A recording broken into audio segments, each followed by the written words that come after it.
नमस्ते. तर हा व्हिडिओ काढण्याचं खास कारण असं आहे की आम्ही सगळे सज्ज झालोय दिवाळीच्या स्वागतासाठी. आणि दिवाळीचं स्वागत करण्यासाठी जेवढ्या गोष्टी गरजेच्या आहेत म्हणजे डेकोरेशन आहे, आकाशकंदील आहे, लाईटीच्या माळा आहेत, त्यासोबत सगळ्यात महत्त्वाची आणि खास गोष्ट म्हणजे फराळ. आणि फराळ करण्यासाठी आम्ही सगळेजण सज्ज आहेत. आणि त्यातला पहिला मेनू आमचा आत्ता वाजलेत 11:27 तरी पण त्याच उत्साहात आमची सगळी गँग बळच म्हणते ते पण नाही, तसं काही नाही. सगळी काय सज्ज आहे. आजचा मेनू होता करंजा, त्या पण तिळाच्या, आणि दुपारी चिवडा झालाय. तरी सगळे सज्ज आहेत. पुरं भारी वाटतंय. आत्ताच्या काळात जे लोक बनवून आणताय ना आचार्याकडून, त्यांनी हा एक बोध घेतला पाहिजे. हा आनंद शब्दात सांगण्यासारखा नाही आहे. सगळी फॅमिली एकत्र येऊन त्या फराळाचा जो स्वाद आहे तो आणखीनच वाढणार आहे आणि खायला पण मजा येणार आहे. आणि ही आमची सगळी गँग सज्ज. मेन आमच्या सगळ्यात मेन हे आचार्य, मेन आचार्य आमचे आई साहेब, आणि एक खालचे हेल्पर सगळे. मी काही कामाचं नाही, मी टेस्ट बघणार आहे. म्हणजे चव वगैरे बघण्याचं कार्य माझ्या हातात असतं. पण करंजीत मीठ याच्या काय आज्याने टाकले. मिठाचं काय करायचं? मी साखरेवर कॉन्सन्ट्रेशन करणारा माणूस आहे. तर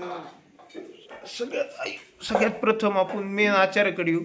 आचारी, तर आपण दिवाळीला सज्ज झालोय आता दिवाळीच्या स्वागतासाठी. तर आचारी काय नियोजन आहे यावेळी वर्षी? तुमच्या अध्यक्षतेखाली काय काय होणार आहे यावेळेस? करंजी, चिवडा, गुलाबजाम, आणखी नानाशे, शंकरपाळे. बर. चिवडा, डाळीचे लाडू. हा. आणि आतापर्यंत काय काय झाले आचारी?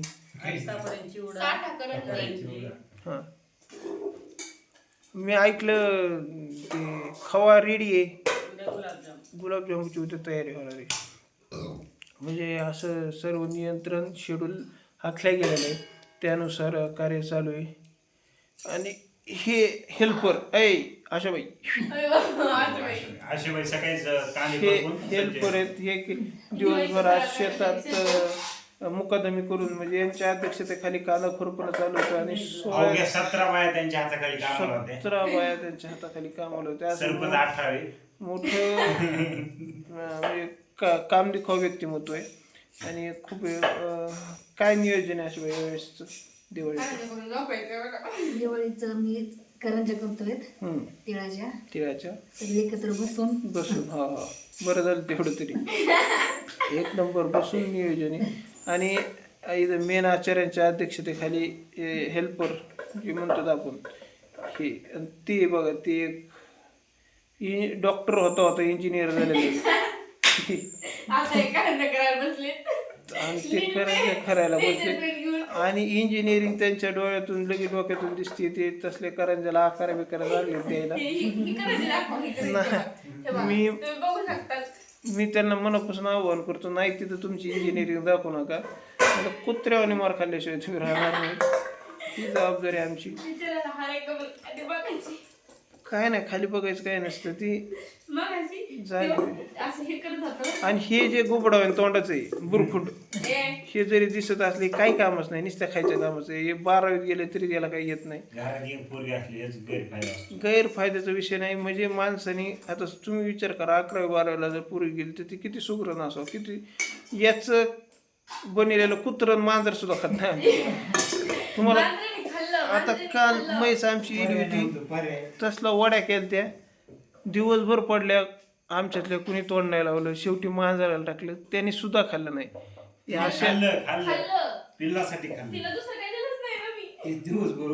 इतकी पापी पोरगी, स्वतःचे आयटम प्रयोग ही मांजरा कुत्र्यावर करते. असलं हे इतकं अगं व्हिडिओ टाकायला टाइमच नाही बघ. नुसते बनवून नुसते टाकता येत नाही. काय सांगू?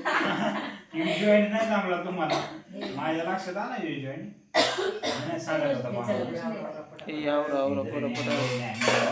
हा तर मी कुठं होतो तर मी होतो तर याला आम्ही प्रेमाने गोबड म्हणतो आणि ही बुरफुंडा तोंडाची 56 नाव ठेवले. आनंदी म्हणजे हाय ते खरं आहे आणि काही कामच नाही. शेवटची राहिली करंजी. शेवटची जरी करंजी राहिली असली तरी काकूच्या चेहऱ्यावर जे उत्साह आणि आणखीन करण्याची जिद्द आहे की आणखीन ती 2-4 किलोच्या करंज्या करू शकते असा उत्साहात कार्यक्रम चालू. म्हणजे सोपं नाही आचारी बळच आपले डोळे जाकीते झोपते आचार्याचं बळच चालू आहे कारभार. पण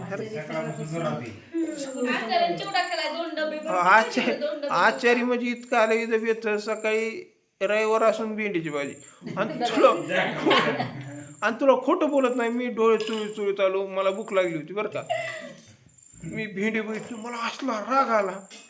आईला म्हणलं ठरलं होतं भजन कोयाचं भेंडी पण म्हणलं जाऊन सकाळी कुठं वातावरण खराब करायचं गेलो डोळे चुळीत मागायचे. हातभार कस काय नाही लावला की बाबा सुट्टी म्हणायला.